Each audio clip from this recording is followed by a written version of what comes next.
Ready.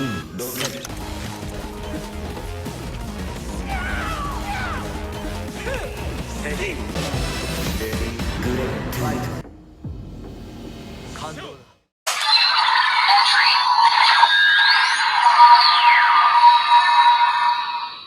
Oke, ntar. Oke, bismillahirrahmanirrahim. Assalamualaikum warahmatullahi wabarakatuh. Kembali lagi channel Presiden 1412 dong belibet ntar sambil bener kamera nih. Tidak ada posisi kamera gak bener-bener asli. Aduh, ini bahasa kurang persiapan banget asli. Oke. Aku mungkin cuma bisa bilang satu kata ya untuk episode 22 Kids kali ini, yaitu dua kata sih lebih tepatnya ya, tidak terduga. Mungkin aku cuma bisa bilang dua itu doang sih, karena emang ya banyak kejutan yang gak terduga loh di episode kali ini. Asli. Tadi ini aku juga dan mungkin aku bahas dari mana ya nanya. Ini jujur aja aku udah nyiapkan banyak bahasan dan benar-benar gila sini. Catatanku ini lumayan menumpuk nih, maksudnya lumayan menumpuk soal apa yang mau aku bahas ya. Oke, mungkin aku mulai langsung coba. Aku coba bahas urutan, insya Allah bisa nih. Ya aku harus mikirkan mata-mata juga nih daripada ntar beribet. Oke, langsung aja aku mulai bahasa singkat dari Kamar The Kids episode ke-22. Di awal-awal episode ini langsung dibahas, langsung dimulai dengan ya sesi wawancara kayak biasanya lah kayak episode sebelumnya.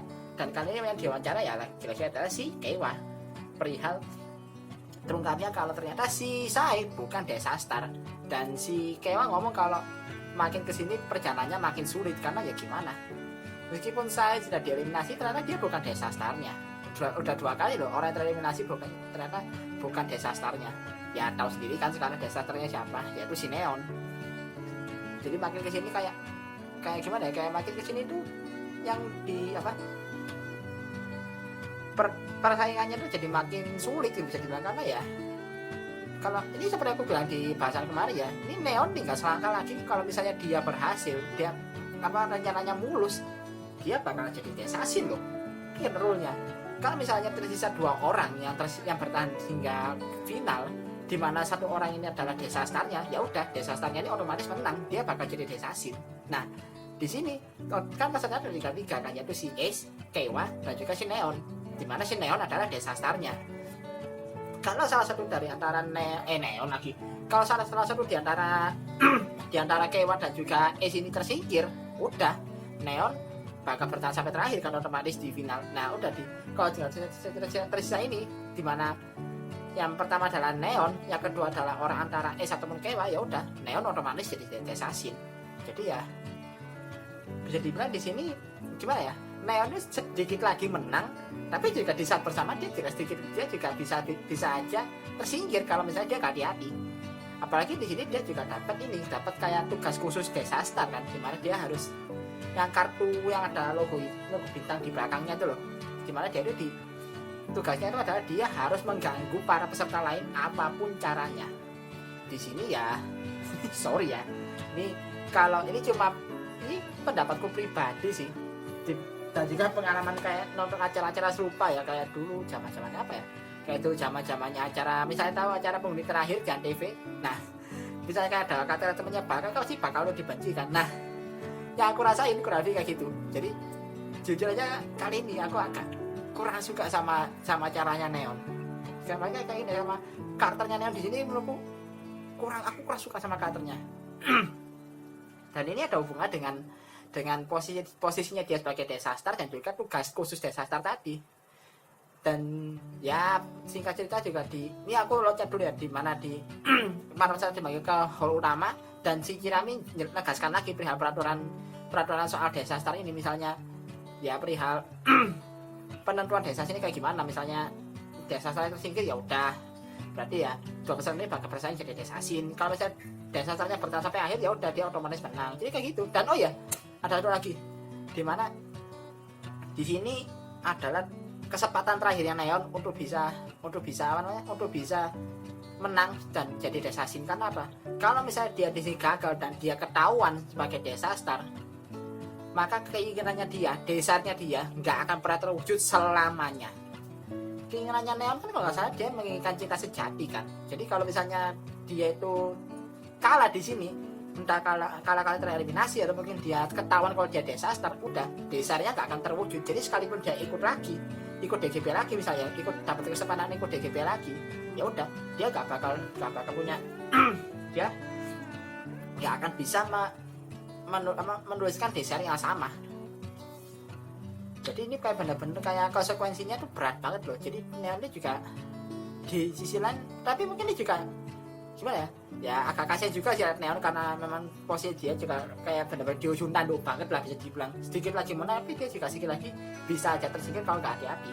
Ya kayak aku bilang di awal tadi, cuma karena hal ini juga jadi alasan kenapa Neon jadi menyebalkan banget di episode 22 ini. Nanti aku jelaskan lah sini berjalan cerita. Ya udah, singkat cerita kan akhirnya ya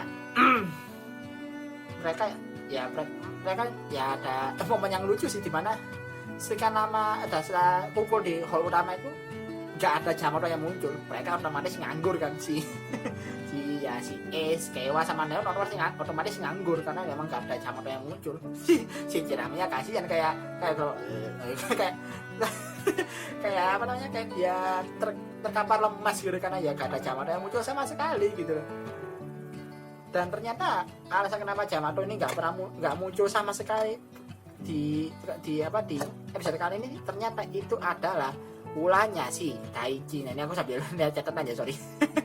Ini catatan aku banyak jadi aku agak susah ingatnya.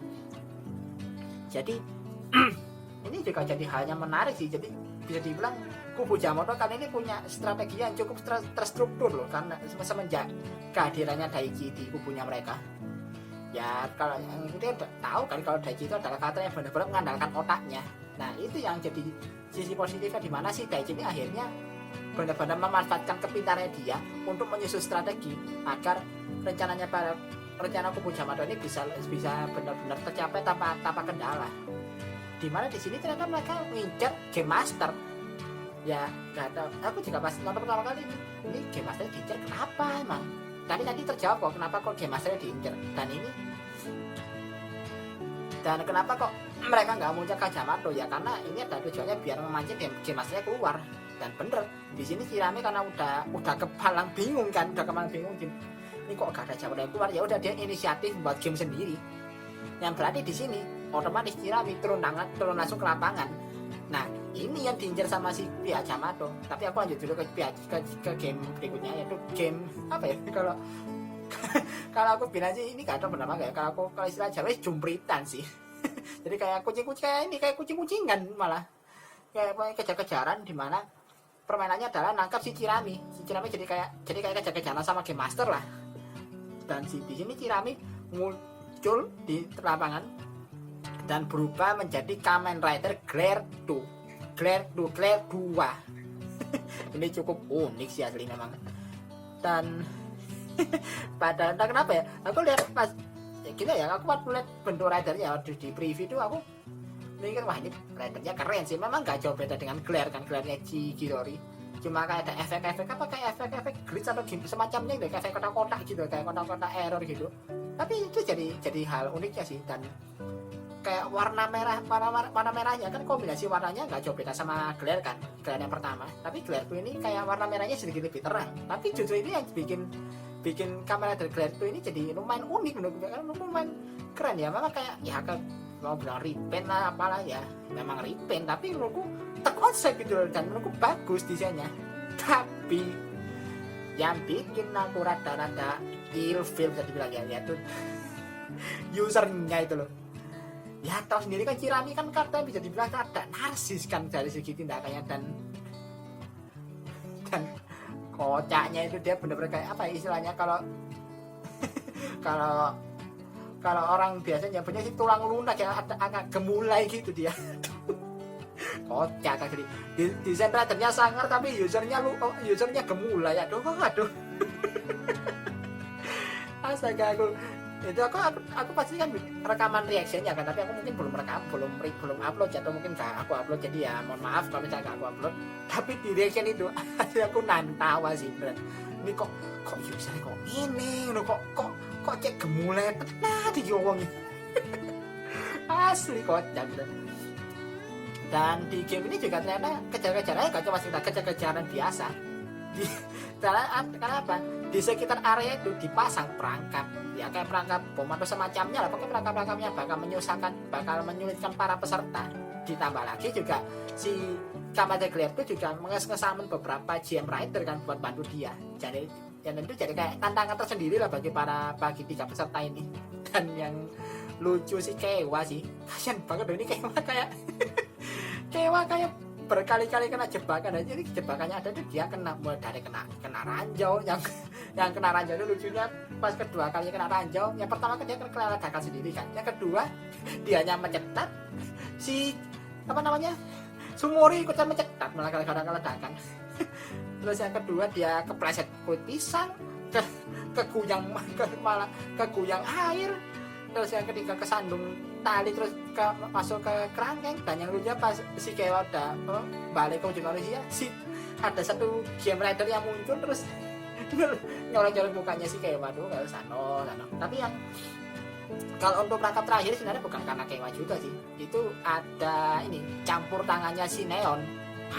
Dimana si Neon tuh mulai beraksi sebagai untuk menuntaskan misi dia sebagai disaster, yaitu mengganggu pemain. Dimana di sini sasarannya adalah si Kewa.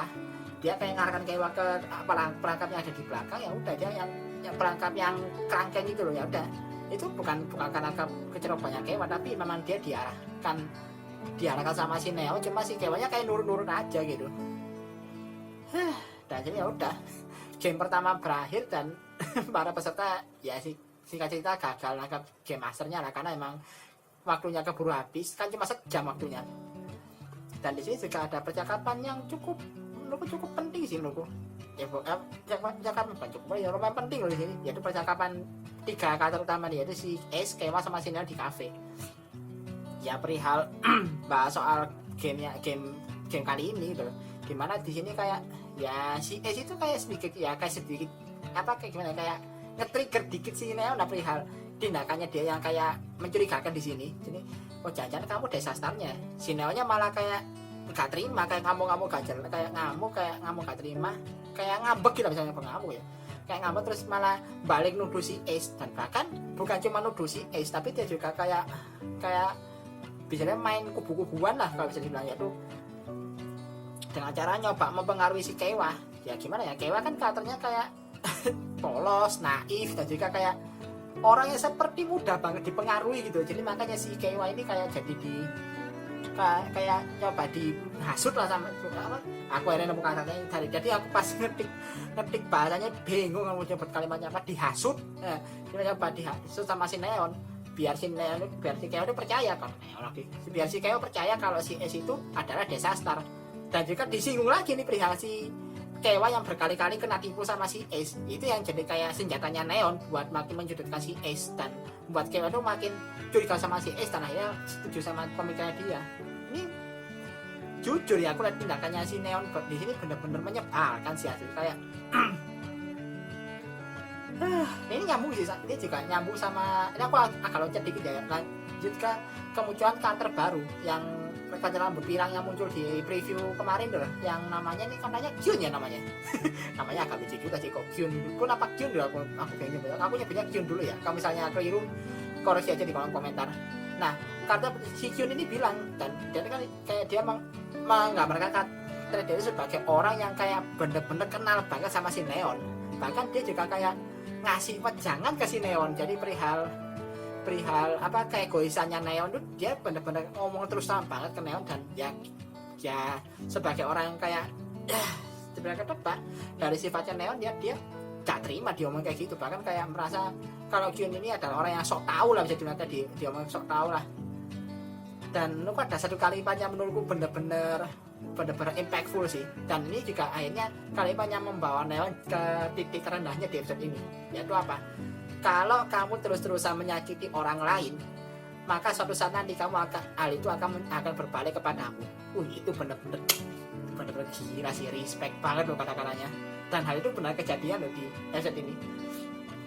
Jadi ya pelajarannya adalah ya kalau misalnya ini berhubungan dengan sifatnya Neon di episode ini ya kayak bener-bener egois banget gitu loh. Dimana dia kan kayak dia tuh mementingkan desire-nya dia biar dia segala tercapai, tapi dia juga kayak nggak peduli sama orang-orang sekitarnya gitu loh. Jadi kayak orang yang kayak hanya mementingkan dirinya sendiri lah kalau bisa dibilang. Gimana dia tuh kayak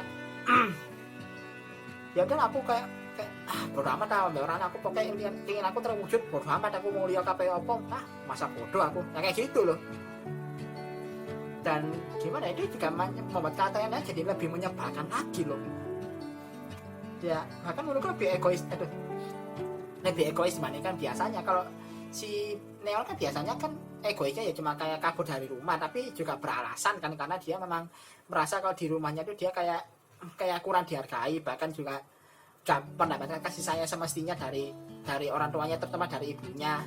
Jadi ya egoisnya masih beralasan gitu, maksudnya beralasan yang notabene cukup mengena gitu, dan juga relate sama orang-orang yang mungkin merasakan hal yang sama. Tapi kalau di sini ya menurutnya yang paling menyebalkan itu adalah karena si Neon itu mulai benar-benar menghalalkan segala cara. Nah itu yang jadi masalahnya adalah dia itu mulai menghalalkan segala cara, buat dari kayak ngehasut orang, nuduh orang, itu yang gimana itu adalah demi dirinya sendiri.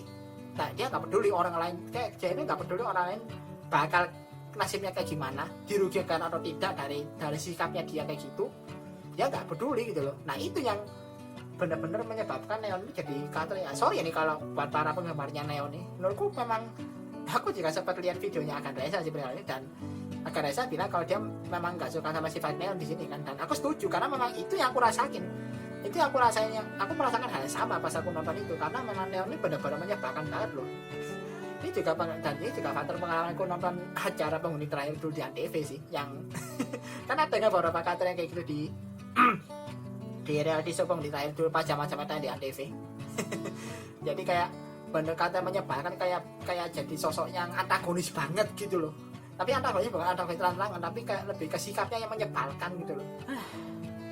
Dan di sini ya udah langsung aja ke game babak kedua aja kali ya. Game babak kedua tetap sama di ini ya, kejar-kejaran dengan Game Master, dan banyak momen lucu, momen yang unik sih, dimana si Kewa tetap aja kena jebakan, terus juga yang dan yang lucu, paling lucu di sini si joget bola kalinya si ini apa, si Game Master, si Kamar Glare tuh. Jogetnya kayak ikat kedampar itu. Apa namanya aku lupa, itu ada namanya itu, dan itu aku lupa namanya apa sih. Aduh, kalau misalnya ada yang tahu tulis aja kalau komentar, lupanya. Jogetnya kayak ikan kedampar di pantai itu. Asli kocak. Ini kayak tapi juga bikin kira kayak ilfil nih aja, karena ridernya tuh udah keren tapi kok kayak gini gitu loh. Merinding aku. Merinding lagi kalau ini lagi, aduh. Terus dan di sini dan di sini si Neon mulai kumat lagi dia. Dimana kan ada bagian dimana si kan sempat nyerang seorang Gem Rider kan, dan itu serangannya kena pas dia mau nembak pakai rifle mode-nya si Magnum shooter-nya dia. Dan pas dia udah mau masuk ke tembakan terakhir, si Neon tiba-tiba malah lompat ke jalur tembakannya si Ace malah, dan akhirnya tembakannya si Ace ini bukannya kena ke Gem Rider tapi kena ke Neon, dan hal itu dimanfaatkan sama si Neon. Wah, ini kamu sengaja nembak aku ya, berarti kamu desastan, jadi kayak makin menyudutkan si ini, kayak kelihatan banget gitu, kayak si gimana ya, aku bingung nyebutnya gimana ya, tapi kayak kelihatan banget gitu kalau si Neon itu bener-bener berusaha banget buat nyudutkan buat nyudutkan si Ace gitu. Dan ya dia mulai kayak ngehasut si Kewa. Dan di sini menurutku yang paling poinnya bener-bener mengena banget, yaitu satu, si Kewa notice kalau desasarnya adalah si Neon. Jadi dipengaruhi dia kayak gimana pun, justru malah ngebuat Kewa itu makin curiga ke dia, makin curiga ke Neon. Dan ya udah, jadi kayak pas si Kewa ngomong kalau desasarnya adalah Neon gak bisa ngomong apa-apa, dia langsung terdiam, gak bisa ngelawan. Alasannya sih sebenarnya kenapa kok si Kewa ngomong kayak gitu, karena dia merasa kalau Ace itu adalah ini apa, kalau sosoknya Ace ya, yang notabene ada orang yang kayak perfect banget itu, nggak akan melakukan hal yang terang-terangan kayak gini kalau memang dia adalah desa starnya. Ya menurutku ada benernya juga sih. Mengingat dari gimana Ace memperdaya si Kewa, tapi Kewa aja bahkan nggak bahkan tuh kayak bener-bener tindakannya kan rapi banget dan nggak ngetarani kalau dia itu adalah kalau dia itu sedang ngibuli kan.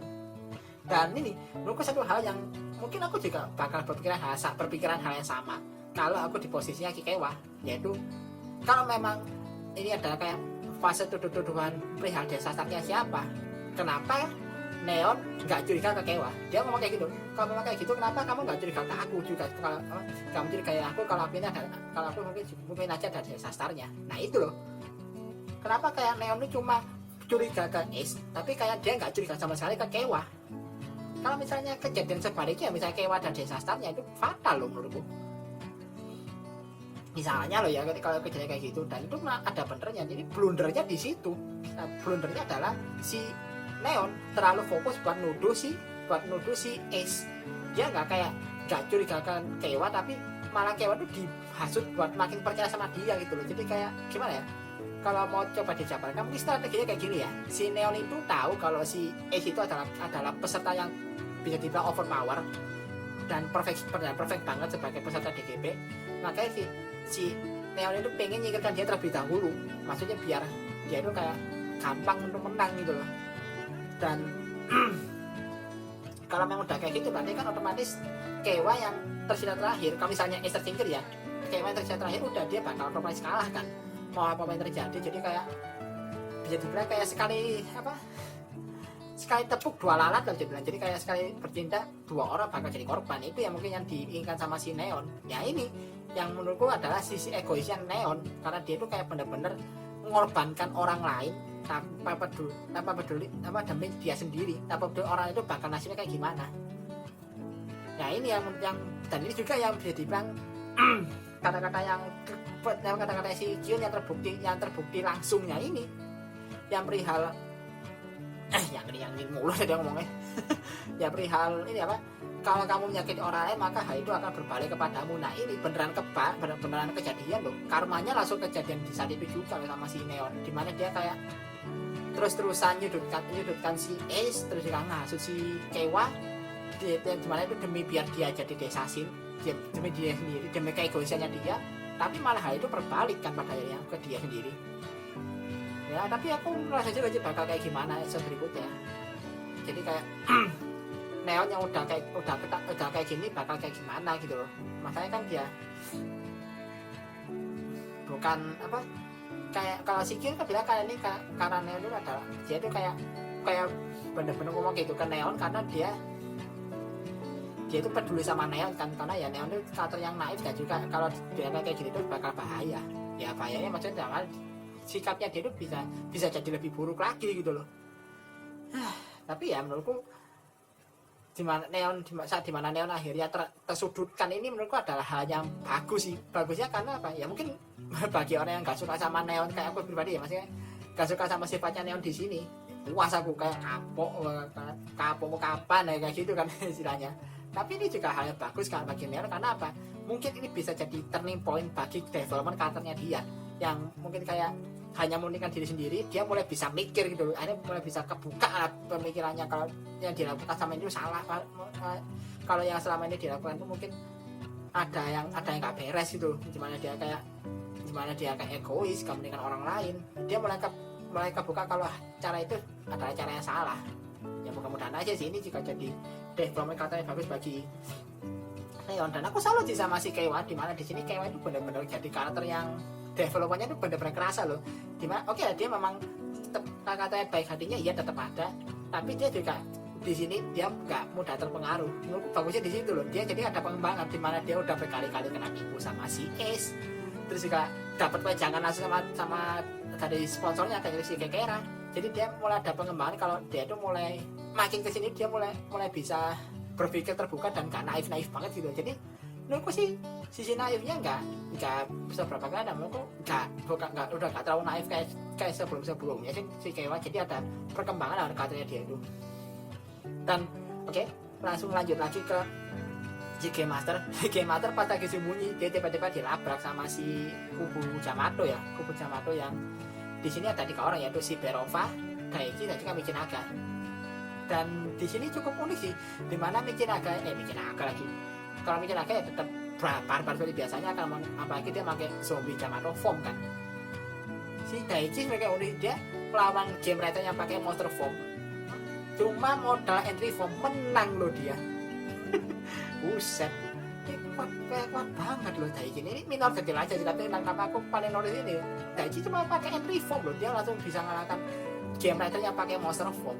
Dan ini mungkin menjelaskan kenapa kok di minggu depan tuh Daichi bakal pakai monster form lagi.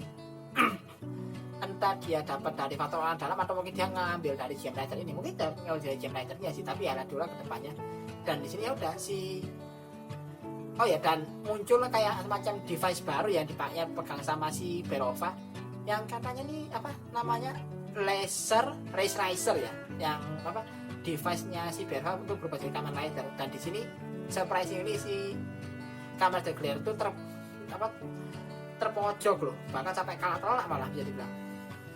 Dan akhirnya Vision Driver diambil, dan di sini terungkap kenapa kok si Kubu Yamato ini ngincer Vision Drivernya dari Game Master, karena ternyata ini ada hubungannya dengan tujuannya mereka untuk menguasai Dewi Penciptaan. Dimana Vision Driver ini adalah alat yang bisa menghubungkan langsung pemakainya dengan sang Dewi Pencipta. Dewi Penciptaan. Dan di sini juga wujud Dewi Penciptaan udah diperlihatkan sedikit lah ya, kayak semacam patung majestik gitu lah, yang kayak patung malaikatnya ada sayapnya lebar gitu, dan ada pilar-pilar di sekitarnya. Tapi aku nggak tahu sih bakal kayak gimana bentuk, kayak wujud makhluknya kayak gimana, masih belum tahu aku. Aku takutnya kayak Gifu ntar kayak di serial sebelumnya, yang namanya patung doang sekalinya muncul ya cuma begitu. Jadi aku mau biar kayak menurunkan ekspektasi dulu lah. Jadi kalau misalnya hasilnya positif juga aku terpuaskan, kalau negatif juga aku nggak kecewa amat ya. Belajar dari pengalaman. Pada saat di saat ini juga tiba-tiba muncul ini si Jin yang muncul buat ngelabrak aksinya si Berova dan juga aku punya dia. Dimana ya di sini Jin kenapa kok dia ngelabrak Berova, karena ini juga berhubungan dengan episode sebelumnya itu, waktu dia kayak bisa dibilang kayak menunjukkan sifatnya benci banget sama Berova. Apalagi juga sehari sebelum ronde babak kedua dia kan sempat ada pembicaraan sama si Ace kan, perihal ini perihal pergerakannya Kubu Yamato terutama si Berova, dan juga tadi kan jadi momen dimana si Ace akhirnya tahu kan kalau ternyata para Yamato juga punya sponsor. Jadi ya, dan pergerakannya Berova ini benar-benar kayak menghalangi jalannya DGP gitu loh. Apalagi kan Berova digambarkan sebagai karakter yang benar-benar kejam dan kejamnya di sini karena ya dia itu kayak gimana ya, kejam yang dimana dia itu bakal suka bener-beneran suka banget lihat orang manusia itu sengsara.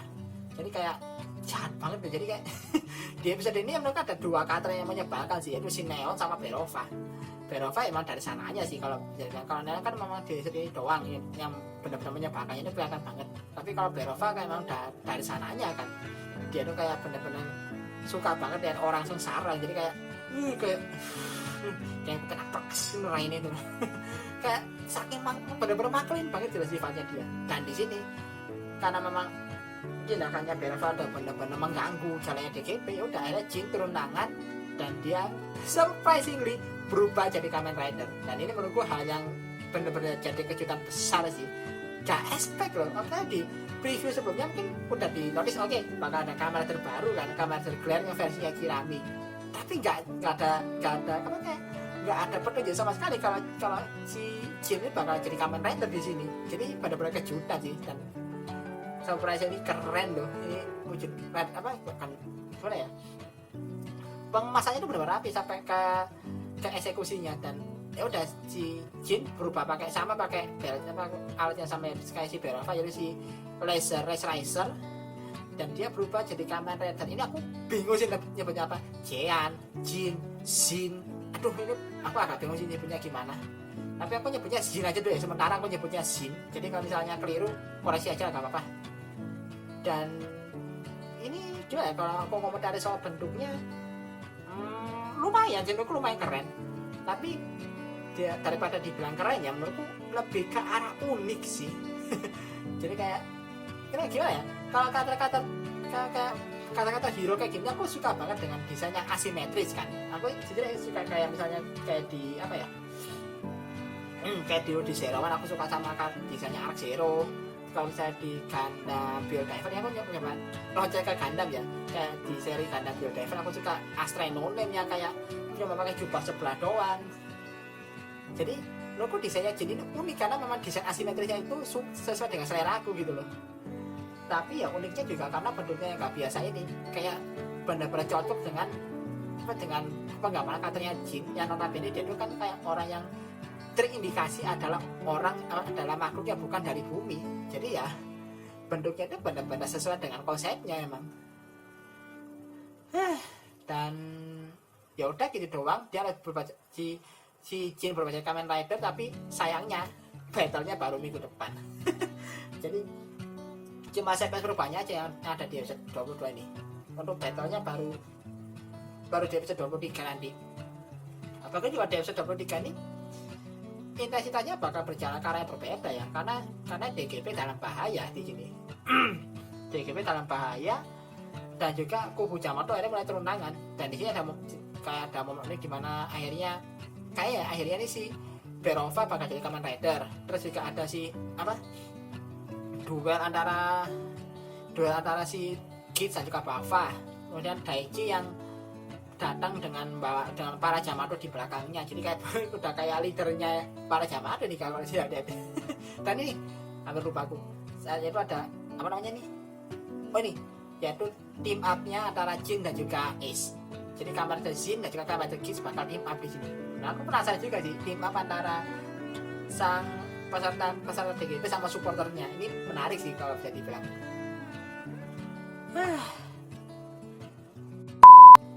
Waduh, udah jam segini. Mungkin bahasanya masih sekian dulu aja kali ya untuk gimana ya tuh.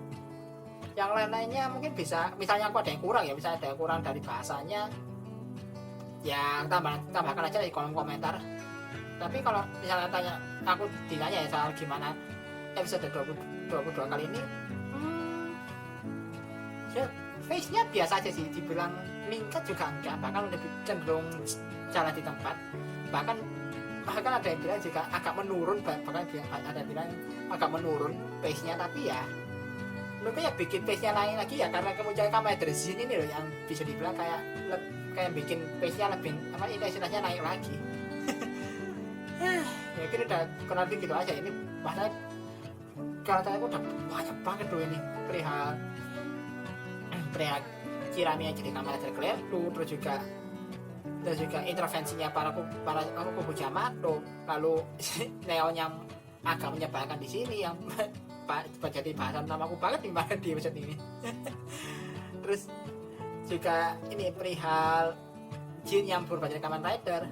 Jadi ya mungkin gitu aja kali ya. Udah sekian dulu aja untuk video kali ini. Udah jam berapa nih? Ntar aku gak ada jamnya itu. Ini udah jam 4:15 sore ya. Ini aku udah harus siap-siap buat jemput adikku pulang sekolah sih soalnya. Jadi aku harus nyudahi video ini lah. Oke, sekian dulu untuk video kali ini. Sekian dulu untuk video kali ini. Like dan share video ini kalau kalian suka dengan video ini. Subscribe juga channelku kalau kalian suka dengan video yang ada channel ini. Dan seperti biasa, kirim juga kritik dan saran kalian di kolom komentar. Atau mungkin ada yang kurang dari bahasa ini juga bisa tambahkan di kolom komentar. Akhir kata, assalamualaikum warahmatullahi wabarakatuh. Salam dari Pak Sandi 1412.